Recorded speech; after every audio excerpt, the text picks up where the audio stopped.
right into reports and presentations. Presentation of the recommended fiscal year 2019-2020 budget. County Manager, Mr. Derek Rowland. Derek, before you, I want to say just a few items before you get started. First item is I want the general Macon County just for open eyes, open arms, open minds on this.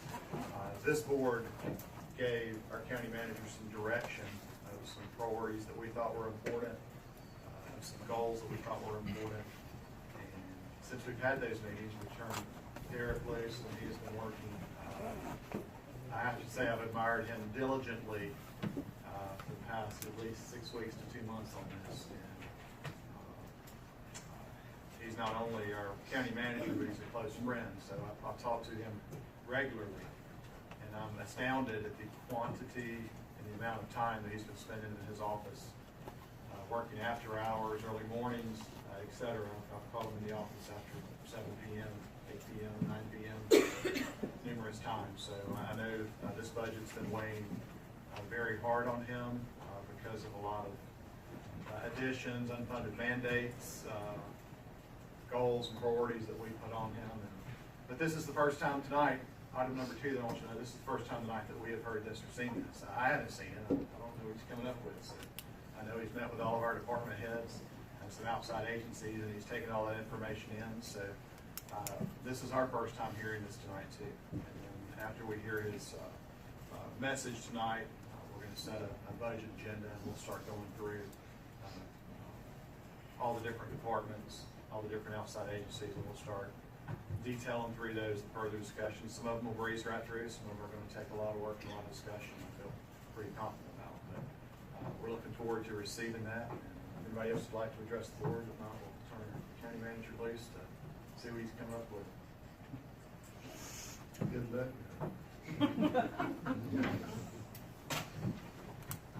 So don't say they can kill you, but they can't eat you.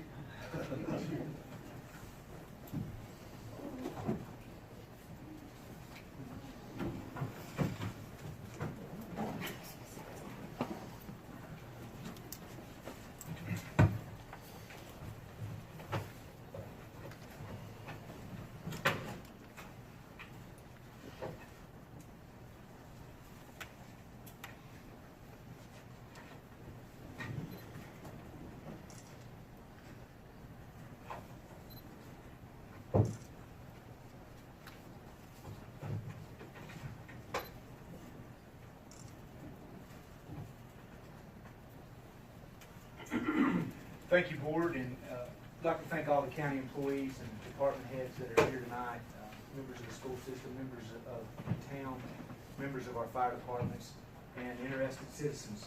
We're all in this together in public service in Macon County, and it's just great to see the amount of support that has came out tonight, and those of you who are here that have either came by desire or being forced into listening to this just because you're later on the agenda. But nonetheless, we appreciate everybody that's came. And as the chairman alluded to, I've spent a lot of time on this, but a lot of people have spent a lot of time on this. We had, I'd like to thank especially Lori Hall and Lindsay that is here tonight with us, going through this budget line by line and making sure that we present to you tonight a budget that holds true to what the mission of this organization is. And the mission of this organization is to provide our citizens with the highest level of public service at the best price possible. In all my years doing this as county manager, that seems to be the theme that resonates. And it is a great feeling to be a part of an organization where you've got department heads and you've got employees that have bought into that program, and they're willing to make sacrifices to make it happen. So I can't thank everybody enough that's here from Macon County tonight for your assistance and the support that you've given during this budget process.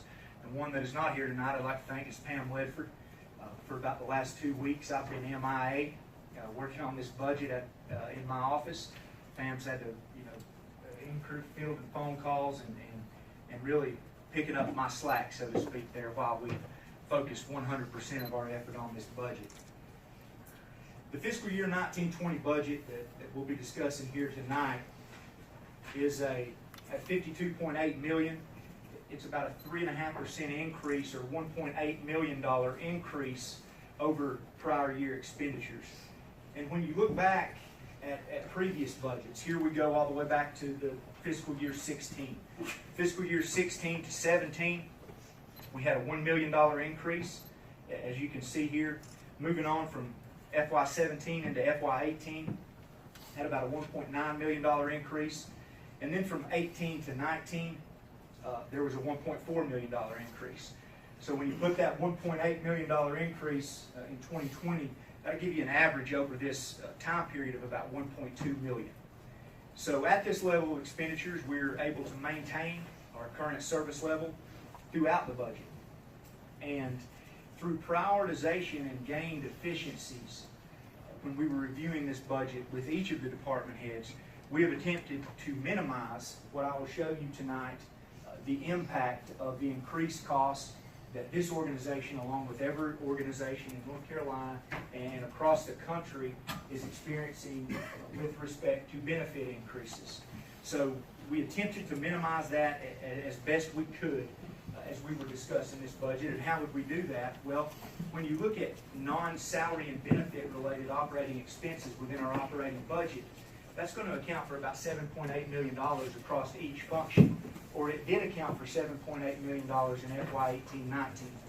In light of these benefit costs that we knew were coming down the pipeline, we wanted to make as much room in that operating budget to absorb those as possible, thereby having the least impact on this budget. So in doing that, we took that $7.8 million in non-salary and benefit related operating costs. You're talking about things like computer supplies.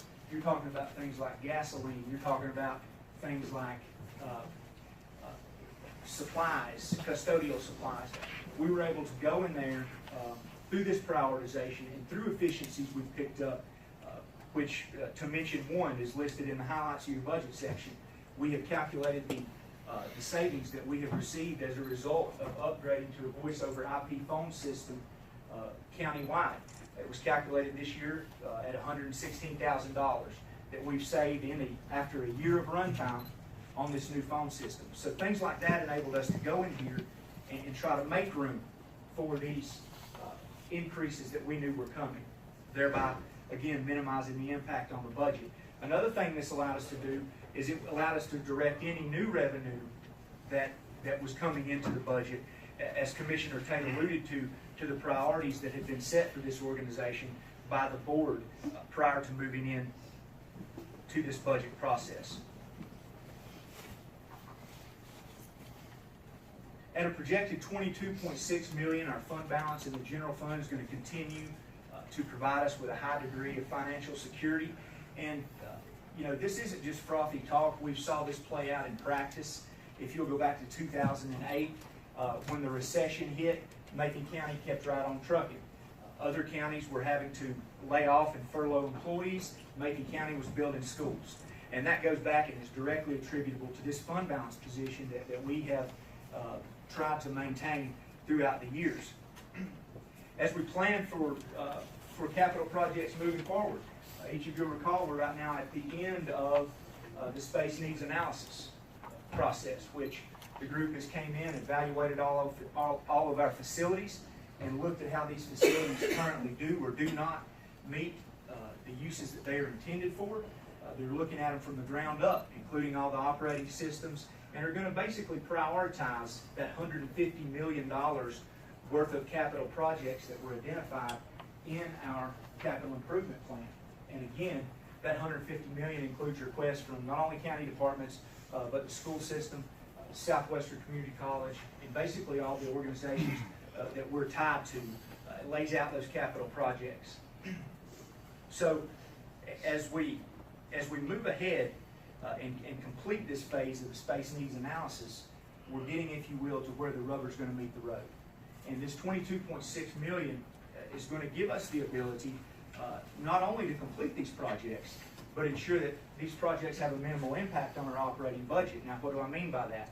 Back when we were building Parker Meadows and we were going out to market to get rates, rates have increased slightly since then, but at this time, there was a neighboring county that had a similar $3.5, $5 million project range that was going out to issue debt similar to what we were doing. And you're talking about they were getting 1.5% to 2% above the price, the quotes that we were getting for rates on principal and interest. And what does that equate to on a $3 and $5 million project? Well, that equates to getting the project done or not. Because today, I'm out there about 4 times a week in Parker Meadows watching ball games. And that facility sits there today. And the facility in the neighboring county I'm discussing didn't get built. So that's the difference. And that's what you're talking about when you talk about fund balance and the ability that it has to really impact what's going on in your operating budget. There, sorry to interrupt your train of thought. Can you enlarge that at all? Sure. It's also on page, Mr. Chairman, it's on page 13 of your budget book. I'm not sure that I can enlarge it on this screen, but what it does show is that fund balance for appropriation in the coming fiscal year is going to end fiscal year 18-19. We are right now projecting a decrease in fund balance of $2.2 million, and it again brings us to that $26 million level that I just alluded to. That increase is factored into that. Now, or that decrease, excuse me, is factored into that. What this decrease includes is a one-time $1 million to appropriation to the Health Insurance Reserve Fund. Again, we're going to talk in a minute about health insurance costs, but that is an appropriation to not to start bankrolling money in that fund. That is appropriation to keep that fund solvent as we move forward and continue to be self-funded. That is a requirement. You got to have some money in there in the fiscal year. Also included in that $2.2 million decrease, we have $300,000 that we appropriated to go towards the space needs analysis, which I just mentioned is nearing completion. $750,000 of this decrease is attributable to increased operating expenditures to the school system, and $500,000 being for operations, and $250,000 additional being for recurring capital outlay. It is a primary goal, and I will allude to again, was a primary goal of this budget in light of the circumstances and in light of the impact that fund balance is going to have on us moving forward, to preserve this fund balance and make sure that it was there to work as we need it to work as we get into this capital project development phase. In fiscal year 19-20, we are recommending to appropriate $250,000 from fund balance to go towards connectivity to our newly renovated 800 megahertz Viper telecommunication system.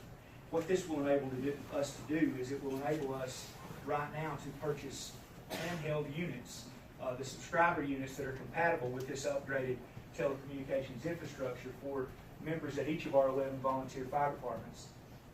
The volunteer fire departments, as we all know, they play such a crucial role in our 11 fire departments across this county, play such a crucial role, and in times, God forbid, of emergency, whenever you got law enforcement, whenever you got state troopers in, whenever you got EMS in, right now, all of them are going to be communicating together, but the fire departments have still not received those subscriber units. And those fire departments are many times first ones there. They're going to be key to, their need for communication is key moving forward when we're talking about emergency situations when you're talking about life and death instances.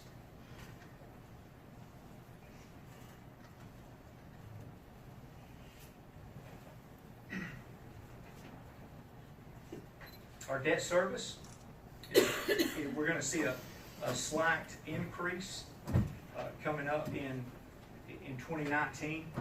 It's going to increase by about $50,000, and that is due to the issuance of $2.9 million worth of debt for the South Macon School project. When you look at the trend since 2011, we've been able to reduce our debt by about 52%. And continuing here into 2034, as you really can't see on the projector, but you can find it in your budget book, we're going to continue to reduce that debt load. Again, however, though, for this fiscal year, we are going to see a slight uptick, about $50,000 in those P&I payments on that debt. Like fund balance, debt is a strong contributor, or is a direct contributor to our strong financial position. This debt capacity that we've been able to generate since 2011 by paying off 54% of our debt is going to be crucial in allowing us to take on new debt that this space needs analysis, and any capital projects we decide to move forward with could potentially render. I mentioned earlier about providing these services, all these services at the best price possible. And that is a key, like I said, I think that is key and speaks to the mission of this organization. The recommended ad valorem tax rate at 36.94 cents per $100 of assessed value. When you look across our 7-county western region, this is not just good, it's real good. It's a dime less than the average you see in these 7 counties that we adjoin. When you take that on to a state average at 67.3 cents on $100 of assessed property value, our rate right now is close to 50 cents less than the average tax rate in the state of North Carolina. So these high quality services that I talk about providing and that we will continue to provide in fiscal year 1920, we're able to provide these as good as anybody and for as good a price as anybody in the state of North Carolina.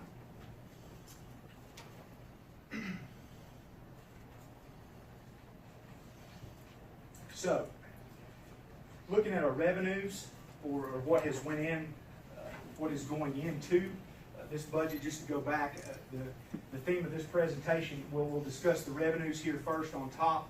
You see that going into the budget, and then the expenditures are what's coming out. That's how this presentation is going to flow.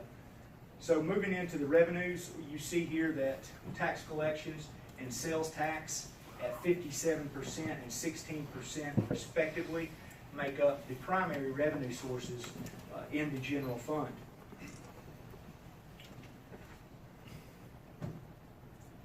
The ad valorem tax rate, which I mentioned earlier, at 36.94 cents on $100 of assessed value, is going to generate $1.4 million in additional revenue moving into fiscal year 1920. As we all know, 2019 was a revaluation year for Macon County. This revaluation entailed 44,000 parcels of real property. If you'll recall, back in February of 2019, our tax administrator of 35 years, Richard Leitner, came in and provided us with a presentation. At this presentation, he indicated that we wouldn't experience much growth in the ad valorem tax base from 2015, which was when the last revaluation occurred. When we got the results of the revaluation, it turns out he was right. The ad valorem tax base in Macon County in 2015 was about $7.95 billion. In 2019, that amount increased, when you're talking about billions, minimally, in increasing to $8.04 billion. So we had a minimal increase there when you look at that revalued property level. Another thing that is called for in a revaluation is the rate that is considered to be the revenue neutral tax rate, or that rate which would produce a levy equal to the amount in the year preceding the revaluation. Had a revaluation not occurred, it allows you to apply a growth rate onto that rate. So from 2015 to 2019, the tax base in Macon County grew on average 0.82%. So at that revenue neutral level, in applying that growth rate, you're going to get that 35.6 cents on $100 per assessed value. Now, at the revenue neutral level with the growth rate applied, our tax collections revenue would have generated approximately $400,600 in new revenue. Our tax office, in conducting this revaluation, they do a great job each and every year by doing this in-house. It's estimated that this saves us about $1.5 million per revaluation, having the tax office in-house this service for us as opposed to going out to contract for it. You will notice, again, about $1,050,000 increase in revenue that is generated by this 1 3/100ths recommendation to above revenue neutral. So the 36.9 cents on $100 per assessed value is, again, it is right at 1 1/3 hundredths over the revenue neutral level. With respect to sales tax, we estimated to end fiscal year 19 at 4.5% above the original budget amount. We put another 3% on top of that as we move into the next fiscal year. Looking at our forecasted calculations and applying that 3% on top of that, the sales tax is going to generate about another $429,000 in revenue growth here in fiscal year 19-20. Service fees slightly up. Saw new revenue come into the service fees through changes to the Medicaid allowable amounts for ambulance transport, things like that. Adjusting those rates has led to an increase in service fees of about $124,000 moving into fiscal year 19. Here you got a $298,000 increase in intergovernmental revenue, but as you will recall, this revenue generated from intergovernmental is offset by expenditures, corresponding expenditures primarily in DSS and health. This $298,000 is basically pass-through money that goes to expenditures, offsetting expenditures in those agencies. Miscellaneous revenue grew $300,000, and that is because increased rates on investments from the Federal Reserve. We got about $290,000 of that $300,000 from the increased rates from the Federal Reserve on our investments. So in total, that generates an additional $2.6 million of revenue for the operating budget heading into the current fiscal year.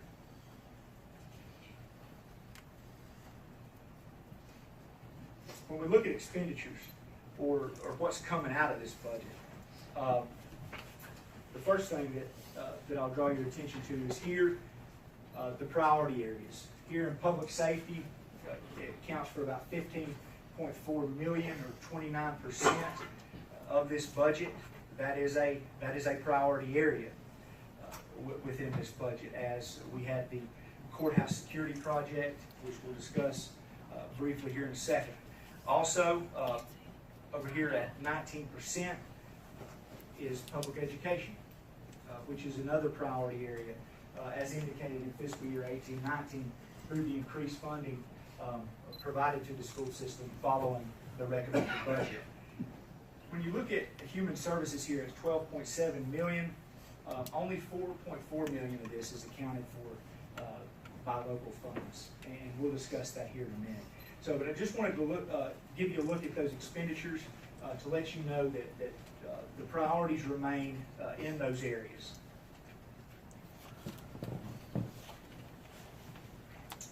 When you look at employee benefit costs, right out of the gate, we had a $471,930 increase to health insurance premiums.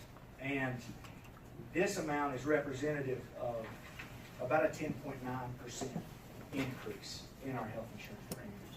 Now, this originally started out at 11.8%, but the Health Insurance Committee, following evaluation of each proposal, we recommended to change some things. We changed the first-time ER visit copay from $100 to $300, and we also received more favorable rates from the stop-loss carrier than originally anticipated. So that 11.8 increase that we were originally slated for, we got that down to 10.9. We will be changing health insurance providers this year. We will remain self-funded, but we're going to try something different. We're going with the North Carolina Health Insurance Risk Pool. This pool, which is put on by Gallagher, right now it's in its infancy still. Just started in 17-18, but after their first year, they already have over 6,000 members. So what we're doing here is we're taking our covered lives of 600, and we're putting those with a pool of 6,000. So in doing that, we hope this economy of scale that this buying power brought about from being a part of this larger pool is going to be reflected in our renewals next year. And when you look, they have 27 insurance pools across the country, and each one of them are functioning well. They're well below the national and state averages in terms of average annual increase. So we're very confident that moving to this pool environment with our health insurance is going to be positive for us. We'll remain to be self-funded. We'll continue to be self-funded, but we will be able to share our exposure with 6,000 others, thereby minimizing our cost. 72,000 of this 471.9 was slated to, based on our current funding formulas, on how we fund dependent coverage, was to be passed down to those with dependents. If you'll recall though, last year, those with dependent coverage saw increases as high as 35–45% from prior year. So in realization of that, and in trying to minimize the impact on the employees that came from the health insurance last year, which we were able to give a cost of living, but in some cases the increases were so substantial it would serve to offset that. So by doing this, it is another token of appreciation for our employees and the value that this organization places on what they do and this health insurance benefit. Had a change from the state retirement system, change in contribution rates. That equated to $251 million, right at $252 million increase to the overall operating budget. 251,000. Did I say million? Yeah. At least high rates, I'm about passed out. 200. So you're looking at about 251,800, right at 252,000. That is new cost to the operating budget from retirement contribution increases. Last but not least, while it is below the recommendation from the Social Security Administration of 2.8%, we were able to recommend a 1.5% cost of living adjustment for county employees at $313,862. So, right out of the gate, with employee benefit costs, that was $1,037,000 total in increases to employment benefit costs that were incurred in fiscal year 1920. Moving into your public safety function. Again, this was an area of priority with the courthouse security project. We also had a few areas within the public safety function that needed additional personnel and needed some things to maintain their current level of service. First, if you look here, how each of these lines are laid out, your operating cost increases are going to be in blue, and these again are those increases which I feel had the largest impact and were attributable to the increase or decrease within each function. In other words, if it's on here, it's in this budget, it wasn't in last budget. And it's either indicated to be an operating cost in blue or capital cost in red. So here you see the impact across this function of this $1.5 million increase of the health insurance, retirement, and COLA that we gave. These salary amounts here, beginning with emergency management, we talk about, you hear a lot about the elevated call levels that we've been experiencing, 35,000 in the amount of calls. And one thing that we remember is that one office touches every single one of them, and that's dispatch. All these calls coming in are filtered through dispatch, and they're filtered out to the agencies. There are 2 positions recommended to go into the dispatch office.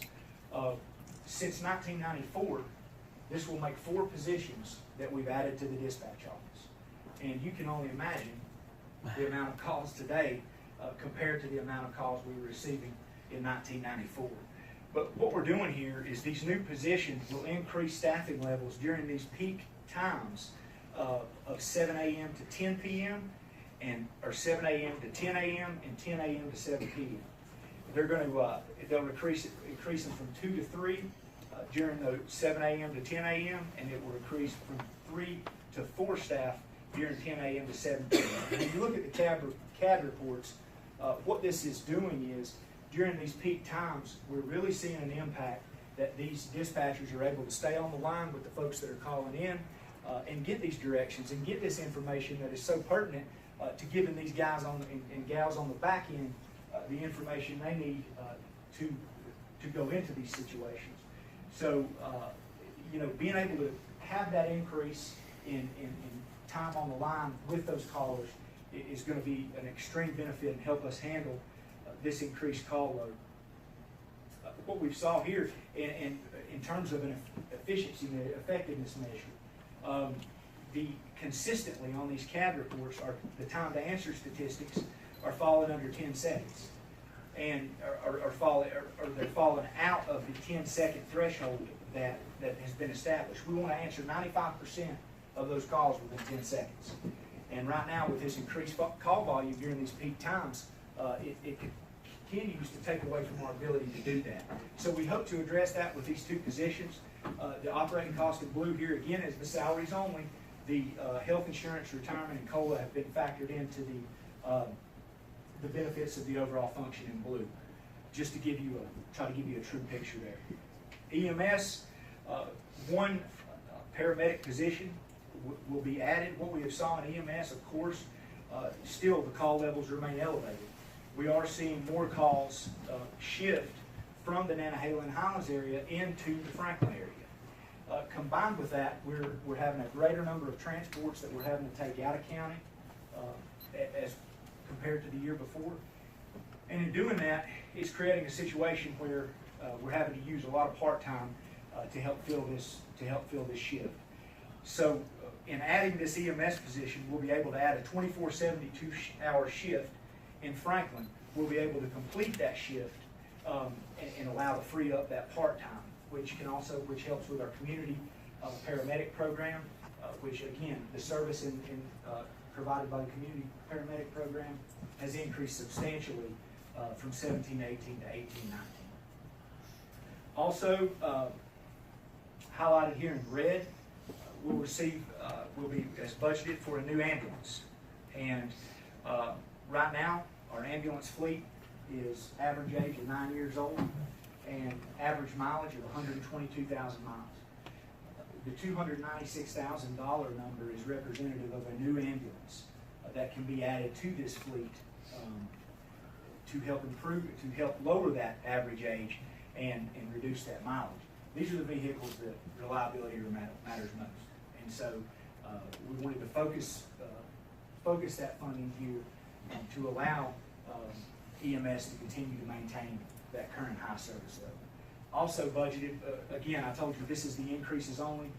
We do have a remount budgeted as well for the coming fiscal year. So we really expect to be able to make a dent in that ambulance fleet. Again, this 296 is totally attributable to the new ambulance, as the remount was in last year's budget and this year's budget. Telecommunication connectivity, we hit that, but $200,000 was in last year's budget to finish buying the subscriber units for our personnel here, EMS, Sheriff's Office. So that $250,000 that we have budgeted in fiscal year 1920 is only representative of a $50,000 increase over the prior year. Moving into the Sheriff's Office, we had the equipment warranty. We purchased about $82,000 worth of security equipment to be placed at the second and third floor entrances following recommendations of the Courthouse Security Committee, which the sheriff's here tonight. He and Judge Coward headed up that committee, and they went to great lengths to be sure that not only were we getting what we wanted public safety-wise out of it and accomplishing that mission, but we wanted to make it as easy and convenient on those employees in the courthouse as possible. The purchase of the equipment, again, has allowed us to set up those entrances on the second and third floor, and the $217,065 addition there to courthouse security is salaries only. That is reflective of the salaries for 4 new officers in fiscal year 1920, and it is also representative of picking up the other half a year for the 2 officers that were budgeted at a half a year in fiscal year 18-19. Again, that's salaries only. The benefits will be accounted for up there in the top. We were able to purchase, in addition to those vehicles that were purchased last year, we're going to be able to purchase a detention center vehicle this year. In addition, as well as an in-car camera project. If you'll recall, we received $65,000 from the Office of State Budget Management with the assistance of Representative Kevin Corbin, was able to secure us that $65,000 in funding, which we can place towards accomplishing this project. What this is going to do is put an in-car camera in 54 vehicles, sheriff's vehicles on the road. That will be recognized as a complete project once that is done, and it will give all of our officers out there that are working hard for us every day, it will give them protection as well as the people that they're taking into custody. So really feel like we got some good projects going on in public service, or in public safety, that's really going to allow us to enhance that service level, both in operations and capital. You can see here with operations accounting for right at 800 and capital right at 600. That puts you about at 1.4 of that total increase above fiscal year 18-19 levels. Moving into general government, you're going to see a $500,000 decrease from FY 18-19 within this general government function. Again, that is with a capital cost increase of $192,000. Not only were we able to, as I talked about earlier, of course, the majority of your decline here is related to capital. And you can really see it when you look at these budgets. And again, that's small. But the two, budgets that I'll focus on here as reduced capital is the information technology budget, which you'll notice a $384,000 reduction here in that budget as our backup and archival system, network and router refresh projects, those big capital projects. I think we had about $500,000 in capital budgeted for FY 18-19, and the majority of that is rolling off. Again, I just want to take a second to commend this department and let you know why there is such a big fluctuation in capital in the IT department. Our IT department manages a wide area network that encompasses 19 sites. It's connected by 56 switches. Each of these switches got 2 power supplies and 2 USPs per switch. IT is responsible for managing over 2,000, or for ensuring that maintenance and upkeep on over 2,000 devices. And this is devices and programs that span from our computers to our GIS software system, to our tax software, to our human resources and financial software systems, to our access control systems, to our security systems, to our telephones. Right now they have 8 positions total. There's 2 vacant positions that we're attempting to fill. So IT does a great job here in maximizing efficiency within this organization. But again, when you have a department that is responsible for overseeing this much of our infrastructure, you're going to have these big fluctuations from year to year in your capital. So you have about a $384,000 decrease in IT. Building and grounds, you'll notice another decrease. $185,000 was budgeted for the LED light replacement project in this current fiscal year. We have received the materials. We're beginning the install on all county facilities, replacing with LED lights. At the completion of this project, we anticipate that savings within the project scope will be as much as 50%. And that goes again to gaining these efficiencies within our operating budget. And another, again, you're going to have this department is heavy laden capital some years too, because again, the scope of what it oversees. When you're talking about the maintenance department, we've got 266,000 square feet of county buildings. They're valued at $28.1 million. They sit on 369.6 acres. And while we don't are not there at every one of these buildings, on every one of these acres on a daily basis, I guarantee you can go to anybody right now in the maintenance department and building and grounds department, and they can tell you about every square inch of this 266,000 square feet. Again, big scope of the department, so you're going to have those fluctuations.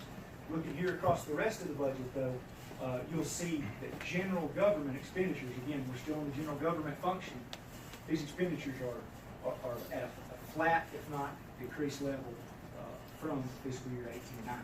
Again, we did everything we could do to try to absorb as many of these costs coming down the pipe as we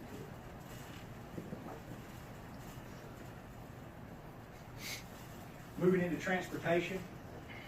I want to take a second here. The chairman mentioned unfunded mandates and things of that nature. When you look at some of these departments, things like Medicaid transformation, the impact that it's going to have. It goes all the way to these departments such as transit, and the way that they're currently getting reimbursed from our Department of Social Services for the trips. This budget that we're in right now is reflective of reduced revenue due to these changes associated with Medicaid transformation in anticipation of those.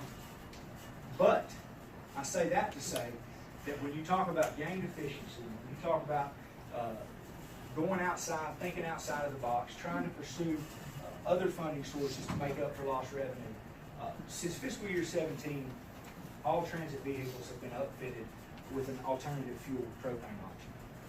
From 2017 to the current fiscal year, when you look at the savings that we have achieved in propane over gas, it's about $53,000.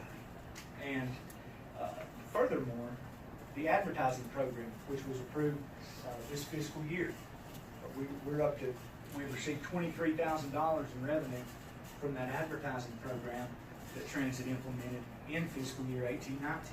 So moving forward, as Transit has received these reductions in revenue from those sources that they used to rely on, they have made up for it through these things such as this, through trying to think outside of the box and get additional revenue from sources that we didn't previously get.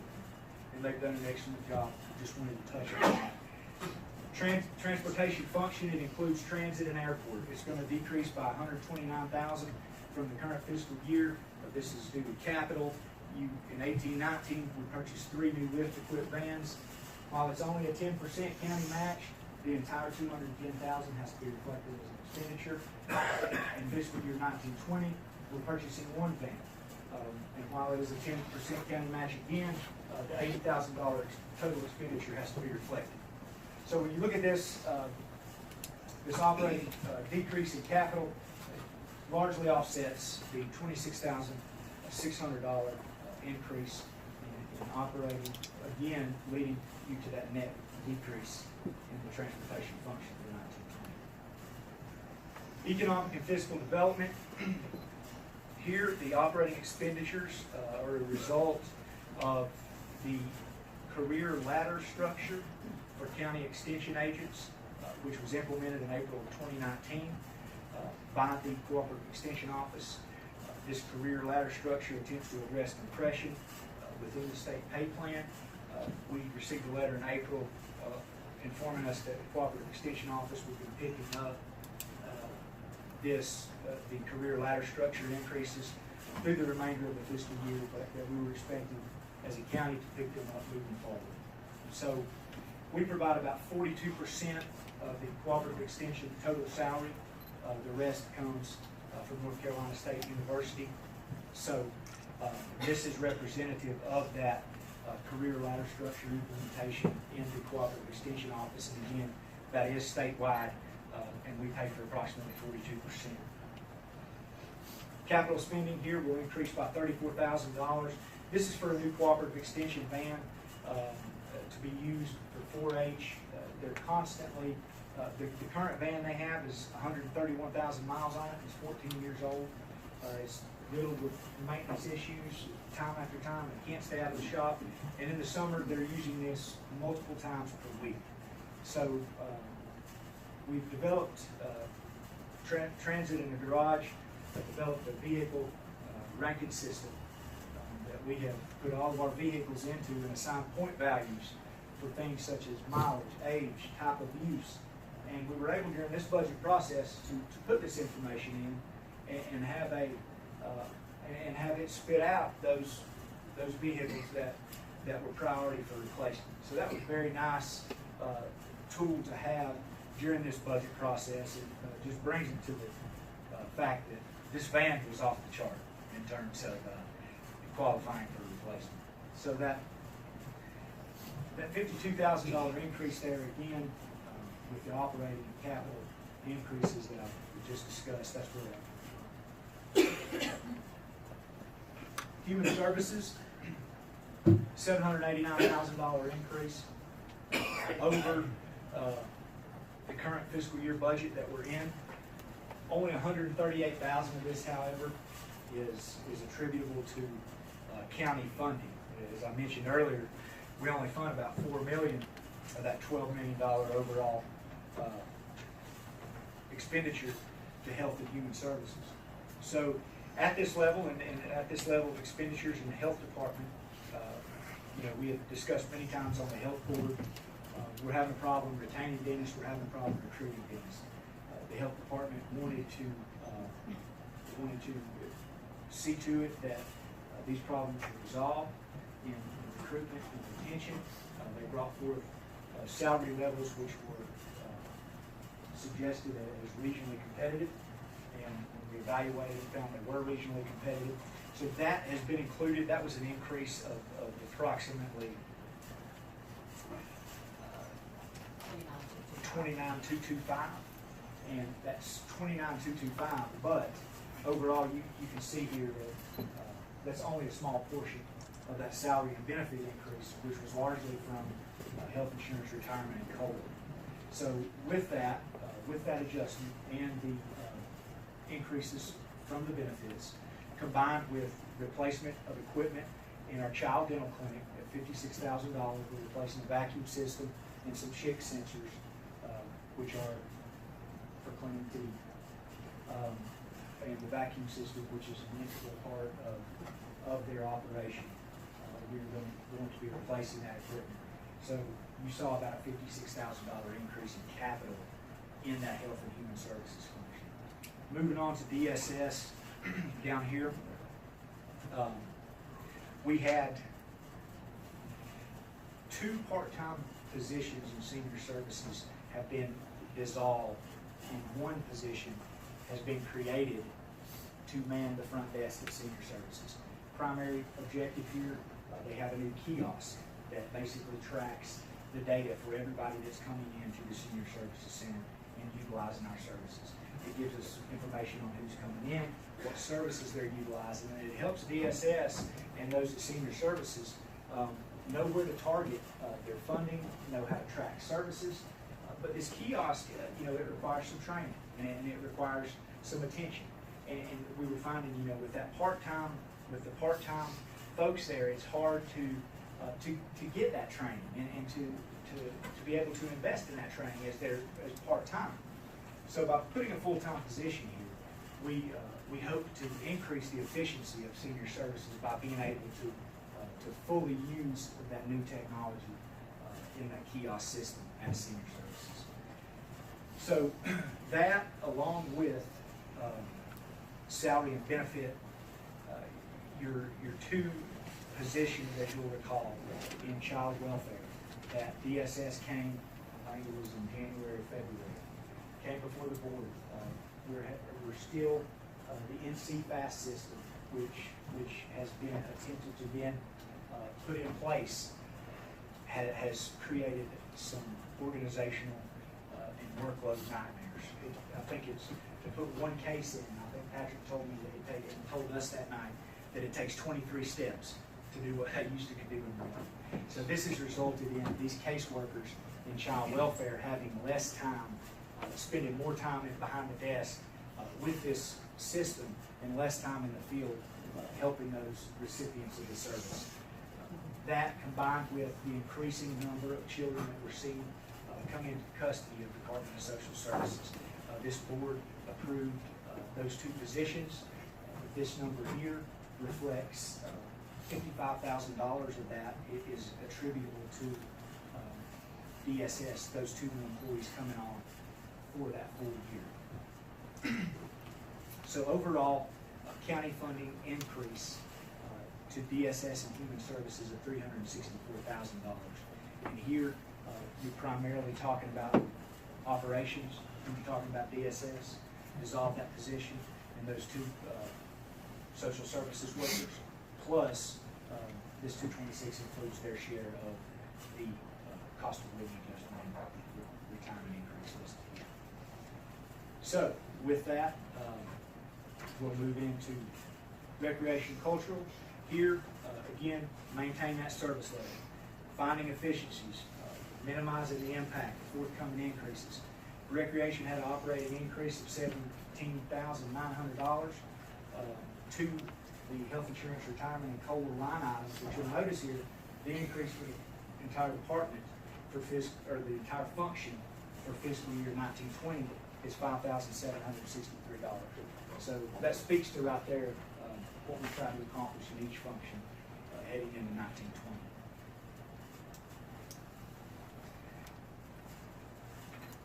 In education, we are, as you can see here, is recommending that operating remains at 18-19 levels, with the exception of SEC. We've added $23,058 here to go towards the repair and repaving of the parking lot of the public safety training facility. In terms of getting back for a second here to education in the Macon County school system, this level of appropriation, I feel, is not only competitive across the 7-county region, but I feel like it's competitive across the western part of the state. When you look at figures produced by the state superintendent's office, this is on page, you don't really see it. This is on page 30.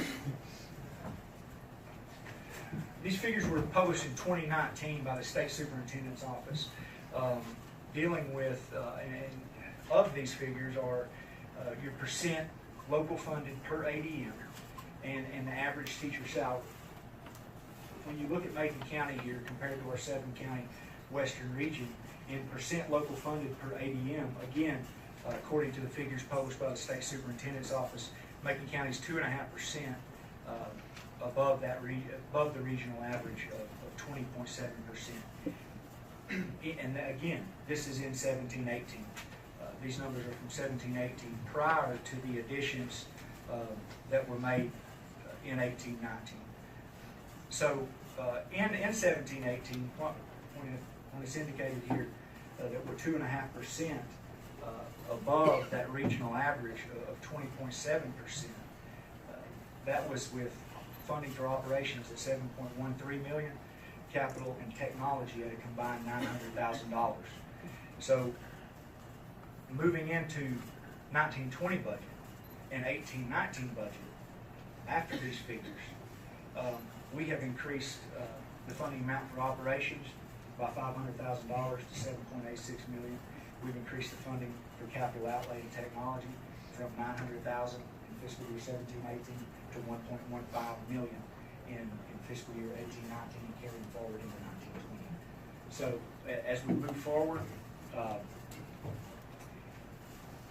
from fiscal year 17-18, I feel like this 15% increase in funding that we're talking about is going to allow us to continue in terms of percent funded locally per ADM, continue to ensure that we're a leader in not only our 7-county region, but across the western region in general. I say that because when you go down and you expand that 7-county average out of that southwestern region A, you look at Rutherford, Polk, Transylvania, Henderson, Avery, Mitchell, Madison, Yancey, Buncombe, McDowell, Burke, Watauga, Ashe, Allegheny, Wilkes, Caldwell, Cleveland. You take the average of all those, and we're still at 1.8% above the average funding level percent local funded per ADM when considering all those counties, according to that information. Each of these, however, are still slightly below the state average. When you talk about teacher pay, at $51,700 teacher pay in our 7-county region, according to this information, is $1,460 over the average. When you look at the 17-county average, which includes the counties that I just listed here, 17 of them, we're $112 over the average. When you bring in all 24 that I just named off, we start to fall under the average by about $98, but our percent local funded per ADM remains at 1.8% above the average for those 24 counties. Again, when you look at it compared to the state level, 23.2% local funded per ADM, Macon County's 1.1% below that state average, and we're about $2,200 in teacher pay. Teacher pay is the state, so the percent local funded is what I would focus on. And you know, while it is below the state, I think we've made that in 17-18.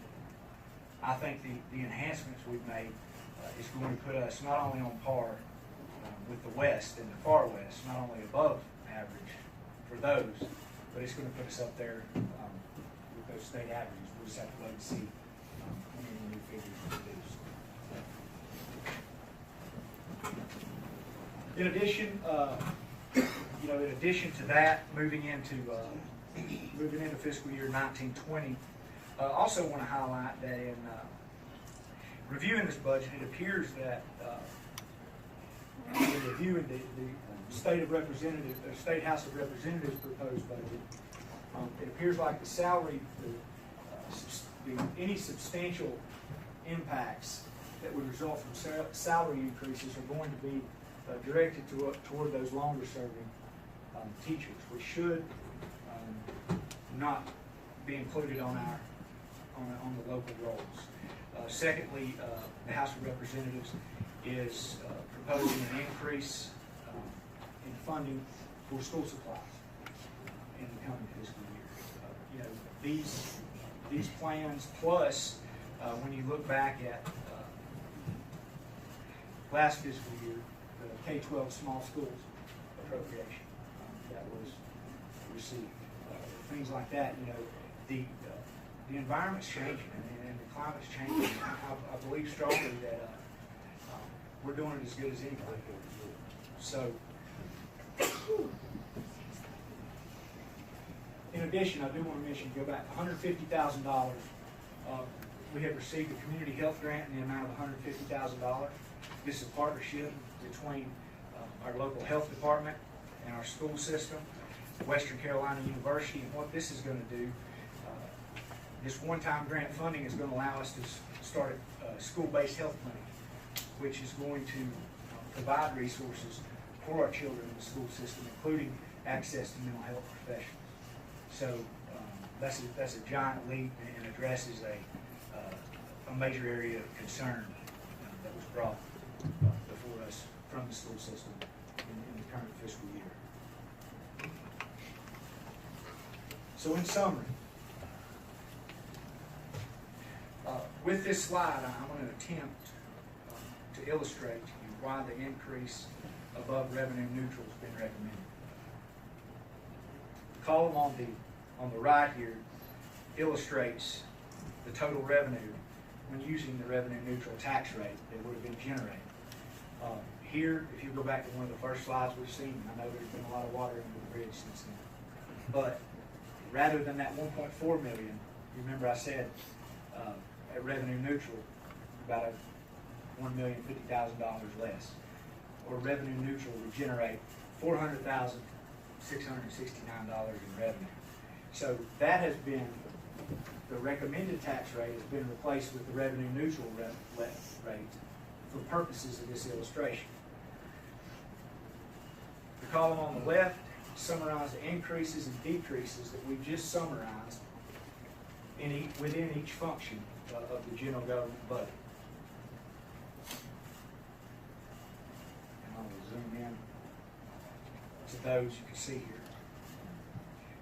You'll notice that here I've subtracted $300,000 from that 1.8 million, and that is because that 300,000 of this $330,000 increase in education was appropriated in fiscal year 18-19 from the Consolidated Capital Projects Fund. That Consolidated Capital Projects Fund moving forward is not a sustainable source of revenue. It has a finite amount in it. It does not have enough money in it to render another appropriation in the current fiscal year. And assuming that it is again, as Chairman Tate alluded to, the priorities, it's a priority of this board to enhance funding for school technology in fiscal year 18-19. And so we appropriated it in fiscal year 18-19 out of that fund. Now moving forward, and under the assumption that the board wants to continue at that increased funding level, we need that supported by recurring revenue. So we backed it out here. And going back to our fund balance discussion, how important it was about not only for times of uncertainty, but for moving forward with these capital projects as we near the end of completion of this planning phase. $750,000 of that appropriation was from fund balance, which again, we want to try to, and it was a goal of this budget to try to preserve that moving forward. So what we're going to do here is you're going to see the $300,000 that was deducted down here in purple, and you're going to add $750,000 to that, because you will notice that $750,000 is not reflected in the increase to education. However, the FY 18-19 original budget included the $500,000 increase for operations and the $200,000 increase for annual capital outlay. So that's included in our fiscal year 18-19 budget. But moving forward, we want to be sure that that is supported with recurring revenue. Again, to those tenets that we described about the fund balance, to try to uphold that, we want to be sure that's supported with recurring revenue moving forward. So before we go any further on the purple numbers here, let's look at this 1505 number on the left. So at revenue neutral, at this revenue neutral amount generated of revenue, you have $1.505 million in expenditures. And again, that is with that deduction. Then you have $1.5 million in revenue. So let's look at what we were able to accomplish at the revenue level, at the revenue neutral level for fiscal year 19-20. What we were able to accomplish, we absorbed the health insurance costs. We were able to absorb health insurance cost increases, retirement increases, cost of living adjustment, which I told you on the first slide, or in that slide, about $1,037,000 right there. Plus, you had 9 new positions in public safety with 2 dispatchers and an EMT. Plus, you had the positions at the courthouse security, 4 officers for a full year, and then picking up the full year on those other 2 officers. So that's 9 positions in public safety we were able to absorb at the revenue neutral level. 3 new positions in DSS, and that with the absorption of those 2 part-time employees and the 2 additional social services workers. We were able to increase capital spending in public safety, which we've discussed, the projects that are going to have a tremendous impact on the effectiveness of the service that we can provide to the citizens and visitors of Macon County. An increase of $611,000 there. And when you add it up, it's close to $2 million of expenditures that we've just cut, or that we've just discussed. But through these gain deficiencies, through certain expenditures rolling off, it wasn't all because of gain deficiencies. Some expenditures rolled off. But like I said, that non-employee benefit related operating costs, we went ahead and made an attempt to get those down there so we could absorb as much of this as possible. And So with all that being said, we were able to squeeze all this in at that revenue neutral rate. But what we could not squeeze in, but what is felt to be a priority of this board, that was illustrated by this board, you have, let's go back to the purple numbers now. You have the schools recurring here on the left. We've moved it over. The reason we took this $1,050,000 out, remember, is because each time it was from a non-recurring revenue source. So in supporting that $1,050,000 recurring revenue, you can see here that gets you to $2.6 million. And again, these numbers have been rounded, but that's right at your, that's all over that right there. That $2.6 million that is generated in total revenue by increasing the revenue neutral tax rate by 1 1/3 pennies, or $1,052,649.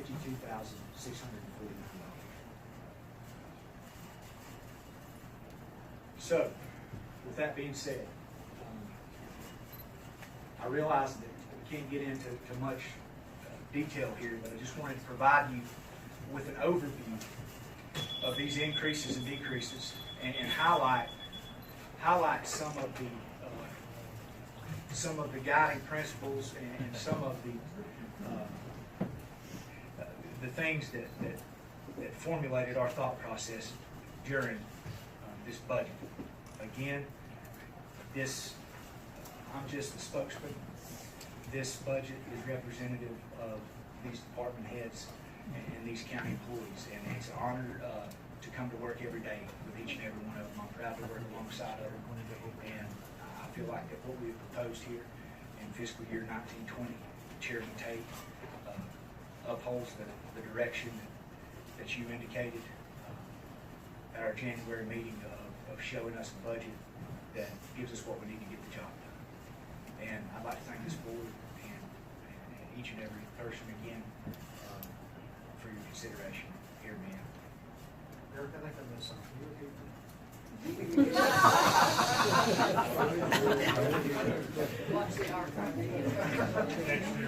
Just a quick question for clarification. I presume that your budget proposal will be available online for Yes. seeing. There'll also be copies at the local libraries. So the 2 locations online and libraries. Macon, Halo, Highlands here, Franklin, we'll put it online. Anywhere else Put besides? it, switchboard here. Okay. Yeah. Okay. Last year, you emailed us your presentation. Yep. So a breakdown of each of the department's budgets, down to the penny will be available again. Copies of the proposed budget will be available in the local libraries, also be available online for everybody to review. As you can obviously tell, this board, we have a whole lot to swallow. Our heads are spinning right now, thinking and looking about us, and there's hundreds of questions already popping in my mind. But again, I'd like to thank Derek, Lori, and y'all staff for putting this together. I know how much time and effort. And I guess it's probably the most important thing that we do as a board every year, setting this budget. So, it's definitely a balancing act. We have to weigh the needs, extrapolate the wants and opinions, and try and come to consensus this board on passing the budget. So with that being said, I think that's all I've got to say about the budget. I've got again, my head's spinning. I've got a whole lot to think about and consider. Got any questions for Derek? If not, we'll move on. We still have a lot to get through tonight.